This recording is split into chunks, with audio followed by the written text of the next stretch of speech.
صلوا عليه وسلموا تسليما الصلاة والسلام عليك يا سيدي يا رسول الله وعلى آلك وأصحابك يا رحمة للعالمين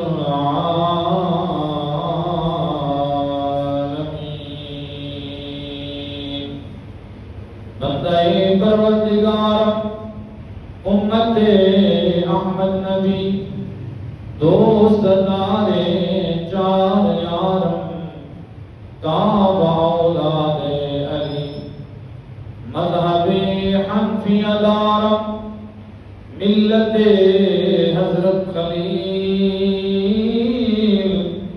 خاک پائے غوث اعظم زیر سایہ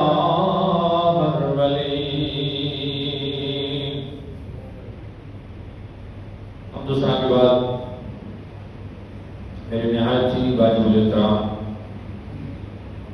معزز و محترم محتشم سامعین و حاضرین کرام، اللہ خالق کائنات مالک کائنات کی بارگاہ میں دعا ہے اللہ رب العزت آج کی جمعہ کی حاضری اپنی پاک بارگاہ میں قبول اور منظور فرمائے۔ دوستان اس وقت یہ بات 100% درست ہے کہ اللہ تبارک و تعالی نے جیسی سنہری اور شاندار تاریخ اسلام کی بنائی ہے ایسی کسی اور قوم میں ڈھونڈنے سے نہیں ملتی۔ اللہ تبارک و تعالی خالق کائنات نے مسلمانوں کو جو سپہ سالار عطا کیے اور ہمارے جو اکابرین ہیں، ہمارے بزرگوں کے جو کارنامے ہیں وہ سنہری حروف سے لکھے جانے کے قابل ہیں، اور ہم کسی بھی قوم کے سامنے بیٹھے تو اپنے بزرگوں کے کارنامے اور ان کے مقام اور ان کے مرتبے کو فخر سے بیان کر سکتے ہیں۔ دوستان محترم، اگر اسلامی تاریخ کا مطالعہ کیا جائے تو ہمیں معلوم ہوتا ہے کہ نبی دو عالم نور مجسم تاجدار کائنات علیہ السلام کے دور مبارک سے لے کر آج تک جب بھی کسی کافر قوم نے متحد ہو کر بلکہ پورے کفار عالم نے مل کر مسلمانوں کے خلاف کوئی اقدام کیا ہے، اگرچہ مسلمان تعداد میں کم ہوتے تھے، تھوڑے ہوتے تھے، لیکن اللہ کی مدد آ جاتی تھی اور مسلمانوں کو اللہ تعالیٰ فتح و نصرت عطا فرماتا تھا۔ اگرچہ کفار متحد ہو کر آتے، مسلمان تعداد میں کم ہونے کے باوجود بھی ہمیں یہ دیکھنے کو ملا ہے کہ بظاہر اسلامی فوج تھوڑی ہوتی تھی لیکن حق پھر بھی اللہ رب العزت غالب فرماتا تھا اور اسلام کو سربلندیاں عطا فرماتا تھا۔ اور اللہ تعالیٰ نے وعدہ کیا ہوا ہے کہ تم میرا ذکر کرو، میں تمہارا ذکر کروں گا۔ وَأَنْتُمُ الْأَعْلَوْنَ، تم ہی غالب ہوگے اِن كُنتُم مُؤْمِنِينَ، اگر تم ایمان والے ہوئے تو حق پھر بھی تمہیں ملے گا۔ فرمایا شرط یہ ہے مومن تم بن جاؤ، غلبہ میں تمہیں عطا فرماؤں گا۔ ایمان تمہارے اندر راسخ ہو جائے، غلبہ کی ضمانت میں رب تمہیں عطا کرتا ہوں۔ تو اس طرح اللہ تبارک و تعالی نے اپنی قدرت اور نصرت سے مسلمانوں کو ایسی شاندار فتحیں اور کامیابیاں عطا فرمائی کہ کافر دیکھتے ہی رہ گئے، ان کی آنکھیں کھلی کی کھلی رہ گئی۔ اور کچھ ایسے ہی حالات کے اندر اللہ تعالیٰ نے ایک شیر اسلام کا بیدار کیا جس سے دنیا آج سلطان نور الدین زنگی یعنی سلطان محمود نور الدین زنگی کے نام سے یاد کرتی ہے۔ ایسے اسلام کے شیر جنہوں نے اسلام کے لیے اپنی جانوں کو پیش کیا، اور اسلام کے لیے انہوں نے ایسی مثالیں قائم کی کہ آج ہم 1000 سال گزر جانے کے بعد بھی ان کا تذکرہ ممبر رسول پہ بیٹھ کے کر رہے ہیں۔ تو نبی پاک علیہ السلام کے غلاموں، سیدنا فاروق اعظم رضی اللہ تعالیٰ عنہ کا دور تھا، اس دور کے اندر بیت المقدس فتح ہوا، کیونکہ اسلامی فتوحات بڑھی اور پھیلتا گیا، اسلام دور دراز تک پہنچتا گیا، تو فلسطین کے علاقہ بیت المقدس میں بھی فاروق اعظم کی فوجیں پہنچی اور وہاں اسلام کا جھنڈا گاڑ دیا، اور پھر 500 سال تک مسلمانوں نے بدستور فلسطین کے اوپر حکمرانی کی ہے، بیت المقدس کے اوپر حکمرانی کی، یعنی فاروق اعظم کے بعد۔ اور پھر اس کے بعد 1050 عیسوی 10,050 عیسوی کے اندر، بلکہ 1095 عیسوی کے اندر صلیبی جو تھے، اب 2025 ہے، 1095 کے اندر جو صلیبی جو متعصب قوم تھی اپنے دین کو پھیلانے کے لیے، انہوں نے صلیبی جنگوں کا آغاز کیا، تو عیسائیوں نے جنگوں کا آغاز کر دیا، اور پھر ان جگہوں کو صلیبی جگہ کہا گیا، صلیبی جگہ کہا گیا، کیونکہ وہ اپنے مذہب کو پروموٹ کرنے کے لیے انہوں نے جنگوں کا آغاز کیا۔ صلیب عیسائیوں کا نشان ہے، آج بھی عیسائی اکثر طور پر گلے میں لٹکائے ہوئے ہوتے ہیں صلیب کا نشان۔ ان کے لیے انہوں نے یہ جنگیں شروع کی کہ ہم اپنے مذہب کو، اپنے عیسائیت کو بڑھانا چاہتے ہیں، تو اس میں انہوں نے جنگیں کی، اور پہلی صلیبی جنگ کے بعد 10,099 کے اندر بیت المقدس پھر عیسائیوں کے قبضے میں چلا گیا، اور انہوں نے 150 سال تک وہاں عیسائیوں نے حکومت کی۔ صلیبیوں کا مقابلہ کرنے کے لیے پھر ایک شیدائی مجاہد نکلا جسے سلطان نور الدین زنگی کہتے ہیں۔ تو اللہ تعالیٰ نے اس مجاہد کو جو جذبہ تھا کہ اس نے بہت بڑی فوج تیار کی، اور یہ مجاہد اس بیت المقدس کو فتح کرنے کے بالکل قریب پہنچ گیا تھا، لیکن زندگی نے ساتھ نہ دیا۔ رمق نظر آ گئی کہ اب ان قریب بیت المقدس فتح ہو جائے گا، آپ کا وصال ہو گیا۔ پھر آپ کا جو شاگرد تھا، جس کو دنیا سلطان صلاح الدین ایوبی کے نام سے جانتی ہے، سلطان صلاح الدین آپ کا شاگرد تھا اور آپ کا جانشین تھا، اس نے پھر ایسا زوردار حملہ کیا کہ بیت المقدس کے اندر اس نے اسلام کے جھنڈے گاڑے، اور مسجد اقصیٰ کے چاروں کونوں کے اندر مؤذنوں کو کھڑا کیا، ہر مؤذن اذان پڑھ رہا تھا، اور سلطان صلاح الدین ایوبی نے کہا کہ ہر اذان سے پہلے مؤذن پڑھے الصلاۃ والسلام علیک یا رسول اللہ۔ یہ سلطان صلاح الدین ایوبی کا کارنامہ، یہ ان کا شاگرد تھا۔ تو الغرض آج ہم نے اپنے خطبہ جمعہ کے اندر سلطان نور الدین زنگی رحمۃ اللہ علیہ کے کچھ حالات کا بیان کرنا ہے، کیونکہ آپ کی ولادت بھی شوال المکرم کے اندر ہے اور آپ کی شہادت بھی شوال المکرم کے اندر ہے، تو اس لیے ہم نے آج ان کا ذکر کرنا ہے۔ اور ویسے بھی ہمارے نسلوں کو، ہماری نوجوان قیادت کو، اور ہمارے بچوں کو اور ہمارے جوانوں کو اپنے ہیروز، اپنے اسلاف اور اپنے چمکتے دمکتے ستارے جنہوں نے تاریخ کا پایا پلٹ دیا، جیسے سلطان صلاح الدین ایوبی، طارق بن زیاد، یوسف بن تاشفین، موسیٰ بن نصیر، اور اس طرح کے جلیل القدر جنہوں نے اسلام کے لیے جنگیں لڑی اور کارنامے سر انجام دیے، ان کو، ان کی تاریخ کو، ان کی سیرت کو، ان کے کردار کو اور ان کی تاریخ کو ہمیں پتہ ہونا چاہیے، تاکہ ہم کسی جگہ اپنا سر نہ جھکائیں، بلکہ ان کے تذکرے کر کے ہمارا سر فخر سے بلند ہو جائے اور ہماری قوم کے اندر احساس کمتری پیدا نہ ہو۔ تو اس لیے آج سلطان نور الدین زنگی رحمۃ اللہ علیہ کے حوالے سے بات کریں گے۔ سلطان نور الدین زنگی، آپ کی ولادت شوال المکرم کے اندر ہوئی، اور 1118 عیسوی کے اندر آپ کی پیدائش ہوئی۔ 1118 عیسوی کے اندر، یہ وہ دور تھا جب عیسائیوں نے بیت المقدس پر قبضہ کیا ہوا تھا، اور آپ کے والد عماد الدین زنگی یہ بھی اللہ کے ولی تھے اور والی حکومت تھے. آپ ان کا وصال ہوا 1146 کے اندر. تو یہ سلطان نور الدین زنگی اس وقت 28 سال کا تھا جب اپنے والد کا جانشین بن کر خلافت کا حاکم بن گیا. اور آپ کی زندگی کے اندر نور الدین زنگی رحمۃ اللہ علیہ کی زندگی کے اندر دینی رنگ بڑا راسخ تھا. دینی اعتبار سے ان کے اندر ایک جھلک نظر آتی تھی. جا رہے ہوتے تھے تو پتہ چلتا تھا کہ محمد عربی کا غلام جا رہا ہے. اور پھر قرآن کے حافظ تھے, قرآن تلاوت فرمایا کرتے تھے, اکثر قرآن کی تلاوت کرتے. آج کے حکمرانوں کو سلطان نور الدین زنگی رحمۃ اللہ علیہ کو اپنی زندگی کا مینار نور بنانا چاہیے.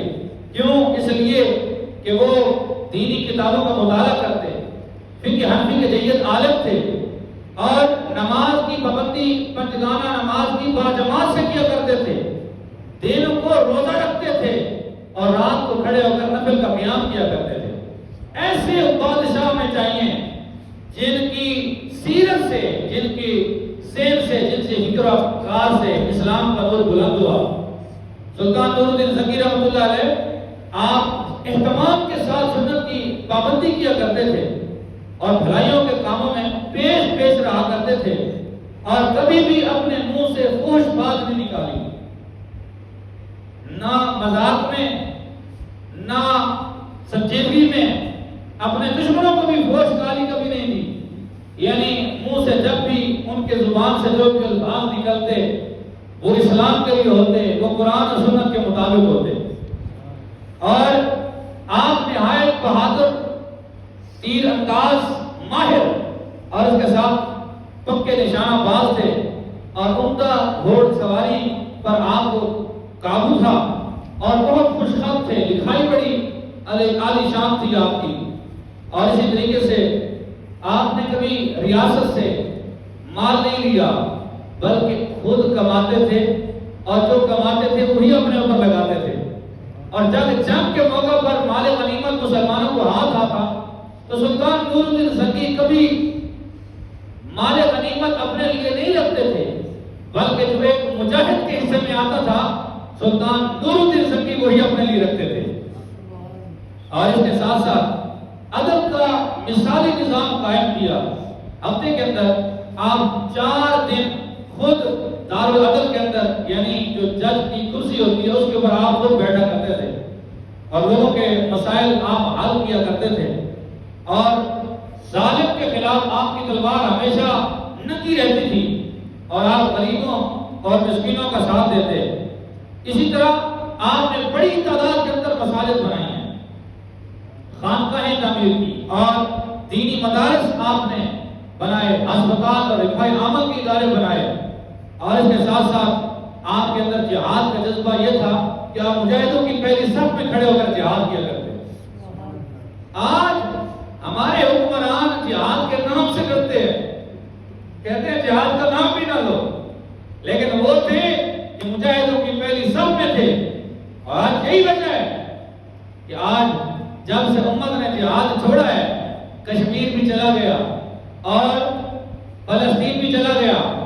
آج جنگ رہ گئی ہے تو صرف حدود اربع کے حساب سے, کسی نے لائن آف کنٹرول کی خلاف ورزی کی تو یہاں جنگ کی بات آتی ہے. لیکن اصل جنگ تو یہ ہونی چاہیے اگر کوئی اسلام کے اوپر, اگر کوئی دین کے اوپر, نبی کی شریعت کے اوپر عرض سرائی کرے اور حضور کی امت کو کوئی مارے تو وہاں پر علم جہاد بلند ہونا چاہیے اور اپنے گھوڑوں کو کھول دینا چاہیے اور حضور کی امت کی مدد کرنی چاہیے. اصل جہاد تو یہ ہے. کاش آج ہمیں جہاد کا جذبہ ہو جائے اور ہمارے دلوں میں جہاد محبت پیدا ہو جائے تو سلطان نور الدین زنگی پہلی صف میں نظر آتا. اور اسی طریقے سے سلطان نور الدین زنگی رحمۃ اللہ علیہ کیونکہ اللہ کے ولی تھے, بادشاہ بھی تھے, عادل حکمران بھی تھے اور عادل حکمران کی کرسی قیامت والے دن خالق کائنات اپنے عرش کی دائیں سائڈ پہ فرمایا اس کی کرسی رکھو. یہ عدل والا حکمران تھا, یہ انصاف والا حکمران تھا. اللہ نے آج اس کو عزتیں عطا فرما دی. ان کے بارے میں مورخ ابن خلقان وہ فرماتے ہیں کہ سلطان نور الدین زنگی جب وصال فرما گئے، ان کے وصال کے بعد اہل دمشق، کیونکہ آپ کا مزار شام کے دارالخلافہ دمشق کے اندر ہے، فرماتے ہیں کہ وہ دمشق کے لوگ اور شام کے لوگ بھی، اور میں بھی ان کی قبر پر گیا ہوں، ان کی بھی یہی بات ہے اور میرا بھی تجربہ ہے کہ سلطان نور الدین زنگی کے مزار پہ جا کے جس نے جو دعا اللہ سے کی ہے، اللہ نے اس مجاہد کے صدقے اس کی ہر دعا کو قبول کیا، یہ میرا تجربہ ہے۔ مورخ ابن خلقان لکھتے ہیں، اور سیر اعلام النبلاء کے اندر امام صاحبی نے جو لکھی ہے اس کے اندر یہ حوالہ موجود ہے۔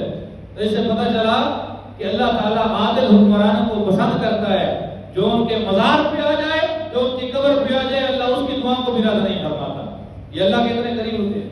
اور پھر پچھلی جمعہ کے اندر میں نے ایک حدیث پاک پیش کی تھی، فرمایا اللہ تعالیٰ کے لیے جو جہاد کرتا ہے صبح کے ٹائم یا شام کے وقت تھوڑی دیر کے لیے جہاد کرتا ہے، تو خالق کائنات اس کے لیے وہ صبح کا یا شام کا ایک دن کا جہاد اس کے لیے بخشش کا سبب بناتا ہے اور اس کے لیے جنت میں داخلے کا سبب بنا دیتا ہے۔ ایک دن کا اور ایک لمحے کا صبح میں یا شام میں کوئی تھوڑا سا جہاد کرے تو اللہ تعالیٰ اس کے لیے بخشش بنا دیتا ہے، جس کی ساری زندگی جہاد میں گزری ہو۔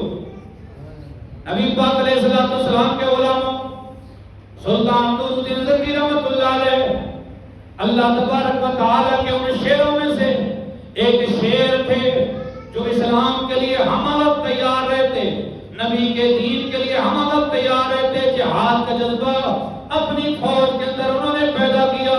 فوج بھی ایسی تھی کہ جو جہاد پہ اتنی کاربند ہوئی کہ جس لشکر کے سامنے چلی جاتی اللہ رب العزت اس لشکر کو فتح نصرت عطا فرما دیتا۔ جس فوج کے اندر، جس لشکر کے اندر اللہ کے ساتھ محبت کرنے والے تھے، اللہ کے محبوب کے ساتھ محبت کرنے والے تھے، کسی جنگ کے اندر اللہ نے ان کو شکست نہیں دی، بلکہ رب ذوالجلال کی نصرت ہر جگہ پہنچی۔ نبی پاک علیہ السلام کے غلاموں سلطان نور الدین زنگی رحمۃ اللہ علیہ، آپ نے بیت المقدس کے لیے مکمل سامان جہاد کا کیا اور جہاد کرتے رہے حتیٰ کہ جہاد کے قریب پہنچے اور آپ کا وصال ہو گیا۔ لیکن آپ کا جو شاگرد نور الدین زنگی کا سلطان صلاح الدین ایوبی تھا، اللہ نے اس کے ہاتھوں بیت المقدس کو آزادی عطا فرمائی۔ سلطان نور الدین زنگی رحمۃ اللہ علیہ کی زندگی میں بہت سارے واقعات ہیں جو ہمارے لیے رہنمائی کا کام کرتے ہیں۔ ایک دفعہ سلطان نور الدین زنگی رحمۃ اللہ علیہ، میں آپ کو یہ بتا رہا ہوں کہ وہ عدالت کے اندر خود پیش ہو جاتے ہیں۔ اگر کوئی مقدمے ان کو طلب کیا جاتا تو یہ نہیں کہا جاتا کہ میں بادشاہ ہوں، میں کیوں عدالت جاؤں، نہیں، بلکہ فاروق اعظم رضی اللہ تعالیٰ عنہ کے طریقے کے مطابق آپ نے بھی اپنے آپ کو عدالت میں پیش کیا۔ ایک قاضی تھا علامہ تاج الدین عبد الغفور قردری، یہ شام کے شہر حلب کے اندر ان کو سلطان نور الدین زنگی نے خود جج کی کرسی پر بٹھایا۔ ایک تاجر آیا، اس نے سلطان نور الدین زنگی کے خلاف مقدمہ پیش کر دیا۔ اب قاضی وقت نے یہ نہیں کہا کہ مجھے تو بادشاہ نے بٹھایا ہے اور یہ تاجر بادشاہ کے خلاف ہی رکا لے کر آ گیا ہے، مقدمہ درج کر دیا ہے۔ نہیں، وہ اللہ اور اس کے رسول کے سامنے جواب دے لوگ تھے، اس لیے ان کے دل میں خوف خدا تھا۔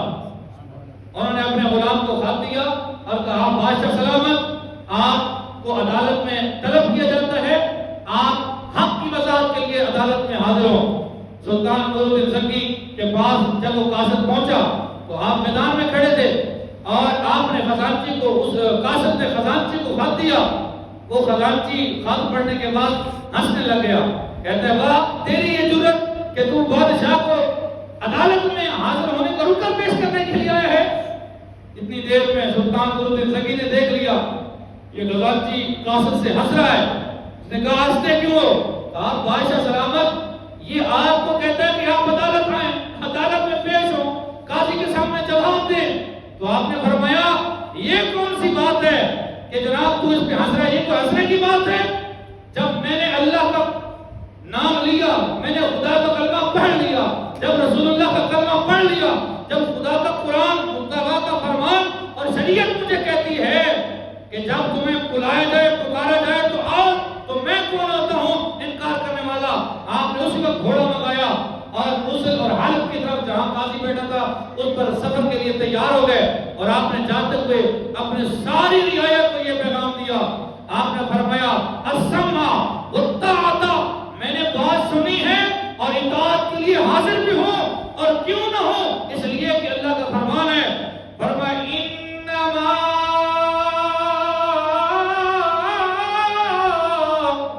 کان قول المؤمنین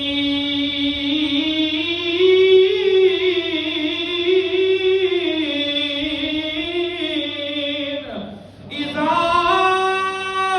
دعوا الى اللہ ورسولہ لیحکم بینہم ان یقولوا سمعنا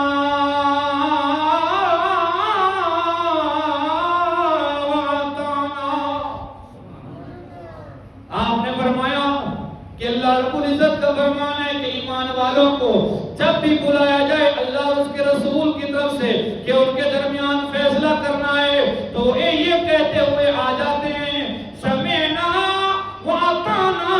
اس لیے مجھے نہ دیکھو کہ میں بادشاہ ہوں، میں اتنا بڑا بادشاہ ہوں، نہیں، مجھے میری بادشاہی بعد میں، پہلے رب کا قرآن ہے، پہلے محمد عربی کا فرمان ہے۔ نبی پاک علیہ السلام کے غلاموں، آپ فوراً حاضر ہوئے اور عدالت کے اندر کھڑے ہو کر آپ نے یہ کہا انی جئت الی ہاہنا امتثالا لامر الشرع۔ فرمایا لوگوں، میں بادشاہ ہونے کے باوجود یہاں پر اس لیے آیا ہوں کہ اس لیے کہ ہماری شریعت کا حکم ہے، ہماری شریعت کا حکم ہے۔ اس سے پتہ چلتا ہے کہ سلطان نور الدین زنگی کے اندر شریعت کا کتنا درد تھا، شریعت کی کتنی تابعداری تھی، اور قرآن کے بھی قاری تھے، قرآن کے بھی حافظ تھے۔ نبی پاک علیہ السلام کے غلاموں، سلطان نور الدین زنگی رحمۃ اللہ علیہ کی مجلس کے اندر 3 باتوں کا بڑا چرچا ہوتا تھا۔ نہ لہو لعب، حالانکہ بادشاہوں کی محفلوں میں گانے باجے، ناچ اور طرح طرح کے گناہوں والے کام ہوتے ہیں، کیونکہ پیسہ ان کے پاس کھلا ہوتا ہے، شرابیں پیتے ہیں اور عیش و عشرت کرتے ہیں، ناجائز کام کرتے ہیں، عزتوں پہ ڈھاکہ ڈالتے ہیں، اور فحش قرآنی ان کو پسند ہوتی ہے۔ لیکن نور الدین زنگی وہ تھا کہ جو اپنے مجلس کے اندر جب بھی بات کرتا تھا تو علم دین کی بات کرتا تھا۔ ان کی محفل میں گالم گلوچ اور فوج فحاشی کی باتیں نہیں ہوتی تھی، جب بھی بات ہوتی تھی تو علم کی بات ہوتی تھی، اور وہ بھی دین کے علم کی۔ اور پھر دوسری بات جو اس کی محفل میں ہوتی تھی وہ یہ تھی کہ بزرگان دین اور صالحین کے ذکر خیر سے برکت لی جاتی تھی۔ وہاں پر فلمیں ڈراموں کی باتیں نہیں ہوتی تھی، بلکہ اولیاء کا تذکرہ ہوتا تھا، کبھی غوث اعظم کا تذکرہ، کبھی جناب سفیان ثوری کا تذکرہ، کبھی فاروق اعظم کا تذکرہ، کبھی صدیق اکبر کا تذکرہ، کبھی عثمان غنی کا تذکرہ، اور کبھی مولا علی کا تذکرہ۔ ان کی مجلس میں عام بات بھی نہیں ہوتی تھی، بلکہ صالحین کی بات ہوتی تھی، اللہ کے ولیوں کی باتیں ہوتی تھی۔ ہمیں بھی ایسی مجلسوں میں، ہمیں بھی اپنی مجلسوں میں یہ کام کرنے چاہیے۔ اور تیسری چیز، سلطان نور الدین محمود زنگی کے دربار میں تیسری بات جو ہوتی تھی تو وہ جہاد کی بات ہوتی تھی۔ بھئی یہ 3 باتیں تھیں، یا تو علم کی بات، یا پھر بزرگوں کے تذکروں کی بات، یا پھر جہاد کی بات۔ اس کے علاوہ اور کوئی بات نہیں ہوتی تھی۔ اور یہی وجہ تھی کہ اللہ اکبر کبیرہ، جب آپ کے گورنر اسد انہوں نے مصر فتح کیا نا، مصر، وہاں سے عیسائی نکال دیے گئے، پھر عیسائیوں نے مصر کے ایک شہر دمیاط کے اوپر حملہ کر دیا اور اس کا محاصرہ کر دیا۔ دمیاط جب کا محاصرہ ہوا 55 دن یہ محاصرہ رہا۔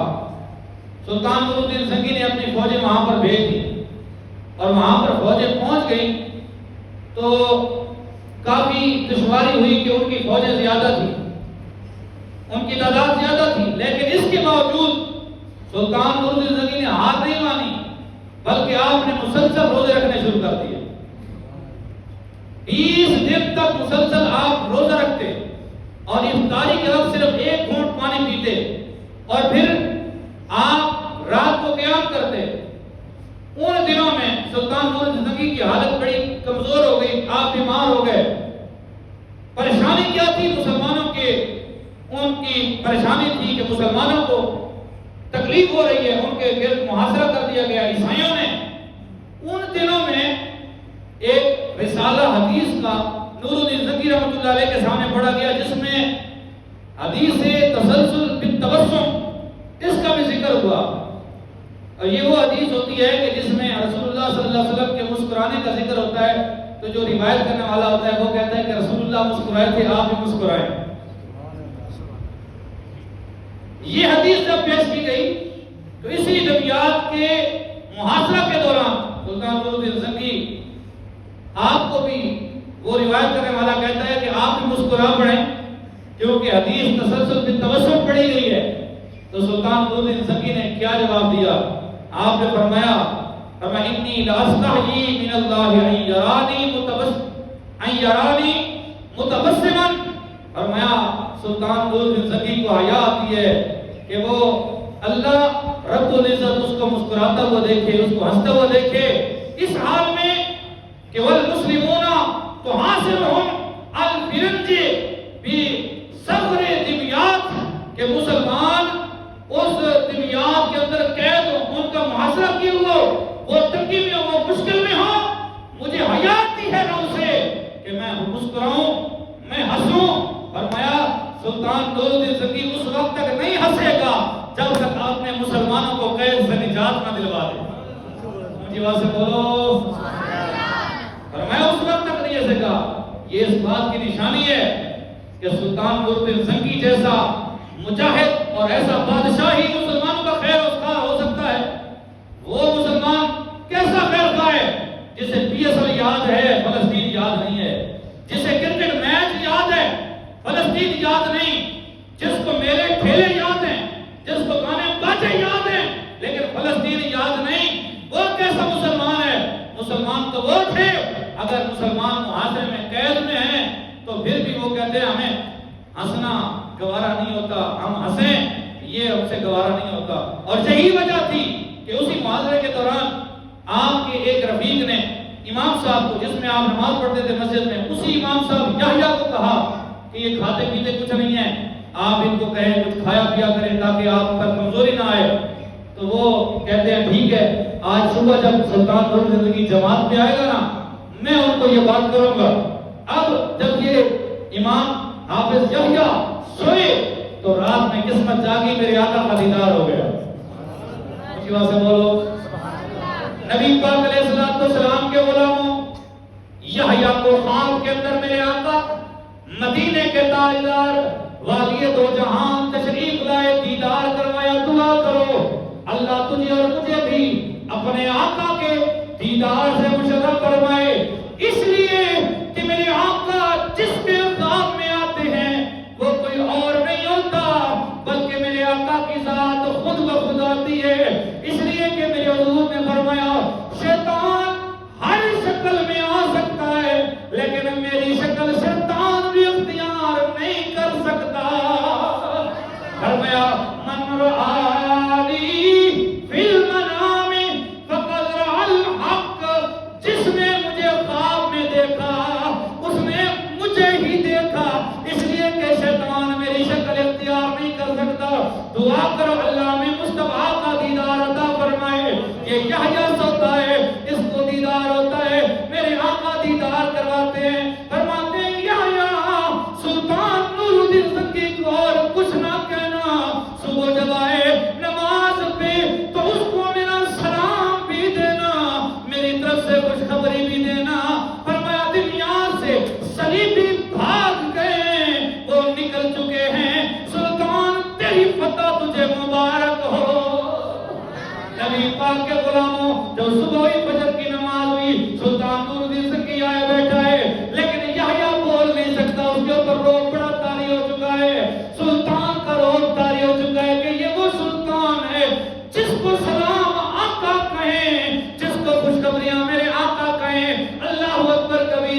سلطان بیٹھا ہے، یحییٰ کی طرف دیکھتا ہے، یحییٰ تو بتاتا ہے رات والا معاملہ یا میں سلطان تجھے بتاؤں کہ تجھے رات کون ملا ہے؟ اللہ اکبر کبیرہ۔ یحییٰ نے رات کے وقت خواب کے اندر یہ بھی کہا تھا، یا رسول اللہ مجھے کوئی پکی دلیل بھی دیں کہ میں ان کو یہ بات بتاؤں تو میری بات سمجھ جائیں، اور میرے پاس کوئی دلیل ہونی چاہیے۔ نبی پاک علیہ السلام کے غلاموں، حضرت یحییٰ کو میرے آقا نے فرمایا کہ وہ ارحام شعر اس کا بتانا، کہنا کہ وہ ارحام والا واقعہ یاد کر لو۔ سلطان ذوالدین زنگی نے جب ساری بات کھولی کہ تمہیں آقا نے میرا سلام بھی دیا ہے اور بشارت بھی عطا فرمائی ہے، تو یحییٰ بولنے لگے، یحییٰ کہنے لگے، اے سلطان جب آپ کو پتہ بھی ہے کہ یہ واقعہ ہوئے ہیں تو بتائیے واقعہ ارحام کیا ہے؟ وہ ارحام والا واقعہ کیا ہے؟ تو سلطان ذوالدین زنگی رو پڑے اور کہنے لگے کہ جب ارحام شہر پر ہم نے حملہ کیا تو صلیبی بہت زیادہ تھے، ہم تعداد میں کم تھے، اور میں نے ایک جگہ جا کر اللہ تعالیٰ کی بارگاہ میں لشکر سے الگ ہو کر، میں پریشان تھا، لشکر سے الگ ہو کر میں نے اللہ کی بارگاہ میں سر خاک پہ رکھ دیا، اور میں نے اللہ کی بارگاہ کے اندر خالق کائنات، مالک کائنات کی بارگاہ کے اندر عرض کی، یا اللہ، یا سیدی من محمود، اے اللہ محمود کون ہوتا ہے؟ یا اللہ من محمود فی البین الدین دینوں کا، یا اللہ میں تو درمیان میں واسطہ ہوں، دین تو تیرا ہی ہے، والجند جندوں کا، اور لشکر جو میں لے کر آیا ہوں یہ کوئی میرا لشکر ہے، یہ بھی لشکر تیرا ہے، وَهُوَ الْيَوْمَ وَفْعَلْ مَا يَلِيقُ بِكَرَمِكَ، تو آج ایسی مدد عطا فرما جو تیرے کرم کے لائق ہے، یا اللہ ایسا کام کر جو تیرے کرم کے لائق ہے۔ فرماتے ہیں بس یہ دعا کرنا تھی، اللہ نے مجھے سکون عطا کیا اور اللہ نے دوسرے دن ہی ہمیں غلبہ عطا فرما دیا۔ نبی پاک علیہ السلام کے غلاموں، یہ تھے مسلمان جنہوں نے امت مسلمہ کے لیے اپنے آپ کو پیش کیا، اور یہی وہ سلطان ذوالدین زنگی ہے کہ جس نے میرے آقا علیہ السلام کے روضہ انور پر جا کر میرے آقا کے روضے کی حفاظت کی تھی۔ یہی وہ سلطان ذوالدین زنگی ہے، سویا ہوا تھا اپنے محل میں، رات کو خواب میں آقا دیدار کرواتے ہیں۔ رسول اللہ صلی اللہ علیہ وآلہ وسلم نے فرمایا یہ دو چند قبریں بھیڑیے میری قبر کو نقصان پہنچانا چاہتے ہیں، ان کے لیے انتظام کر۔ سلطان ذوالدین زنگی کہتے ہیں میں اٹھا اور پھر میں سو گیا، پھر دوبارہ خواب آیا، پھر میں سو گیا، پھر ایک ہی رات کے اندر تیسری بار جب خواب آیا، میں نے اپنے وزیر کو کہا کہ یہ خواب عجیب ہے کہ 3 بار ایک ہی رات کے اندر مجھے خواب آیا کہ اے ذوالدین زنگی جلدی آؤ، مدینہ پہنچو اور ان 2 بھیڑیوں سے ہماری قبر کو محفوظ فرماؤ۔ کہتے ہیں کہ 2 انسانوں کی، 2 انگریزوں کی شکل مجھے دکھائی گئی، تو وزیر نے کہا ایک لمحہ بھی دیر نہ کریں، آپ فوراً سامان تیار کریں اور مدینے کا سفر کریں۔ سلطان ذوالدین زنگی فوراً اسی لمحے آپ گھوڑا تیار کرتے ہیں، اپنے ساتھ بہت سارے تحائف لیتے ہیں، درہم و دینار لے کر چل پڑے، اور جب چلے نا تو 30 دن کا سفر انہوں نے 16 دنوں میں طے کیا۔ اتنی تیز رفتار کے ساتھ گئے، راستے میں گھوڑے کی پیٹھ سے اترے نہیں، کھانا بھی اسی پر، پینا بھی اسی پر، کیونکہ میرے آقا نے مجھے بلایا ہے، رسول اللہ کی خدمت کرنی ہے، نوکری کرنی ہے۔ سلطان ذوالدین زنگی جب مدینہ طیبہ پہنچا، سرکار دو عالم علیہ السلام کے مدینہ کے شہر میں آقا کی بارگاہ میں حاضری دی، ہزاروں قطار رو پڑے اور پھر ہنسنے لگے۔ لوگوں نے کہا ذوالدین زنگی روتا بھی ہے، ہنستا بھی ہے، کیا وجہ ہے؟ انہوں نے کہا نبی پاک علیہ السلام نے یہ کرم نوازی مجھے عطا فرمائی، اپنے کروڑوں مسلمانوں میں، اپنے کروڑوں غلاموں میں یہ شرف مجھے عطا فرمایا، یہ خدمت کرنا کہ حضور کے دشمنوں سے مقابلہ کرنا ہے۔ اے ذوالدین زنگی تجھے اتنے دور سے بلایا ہے، اس لیے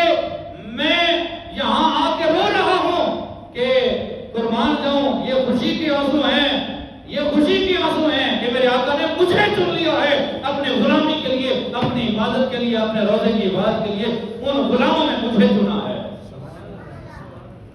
سلطان نور الدین زنگی وہاں پر تحفے تحائف بانٹتے ہیں کہ تاکہ وہ دو خبیث انسان نظر آئیں۔ آپ نے تحفے بانٹے، بیش بہا قیمتی تحائف بانٹے، لیکن وہ لوگ نظر نہ آئے۔ ہر ایک نے تحفہ لے لیا، لیکن وہ دو نظر نہ آئے جو خواب میں دکھائے گئے، ایک رات میں 3 بار دکھائے گئے، وہ نظر نہ آئے۔ اس کے بعد سلطان نور الدین زنگی نے کہا کوئی ایسا ہے جو بچ گیا ہو؟ انہوں نے کہا ہاں 2 آدمی ہیں جو اپنے حجرے میں بیٹھے ہیں اور حالت کی عبادت کرتے رہتے ہیں، وہ تو مصلی سے اٹھتے نہیں ہیں، وہ تو سب بھی کرتے رہتے ہیں، ان کو تو کسی چیز کی ضرورت نہیں ہے، بلکہ وہ لوگوں کو مال دیتے ہیں۔ سلطان نور الدین زنگی نے کہا ان کو بلاؤ۔ جب ان کو بلایا گیا تو سلطان دیکھ کے پہچان لیا کہ یہ وہی 2 ہیں جن کے بارے میں میرے نبی پاک علیہ السلام نے فرمایا کہ ان 2 بھیڑیوں سے مجھے بچاؤ۔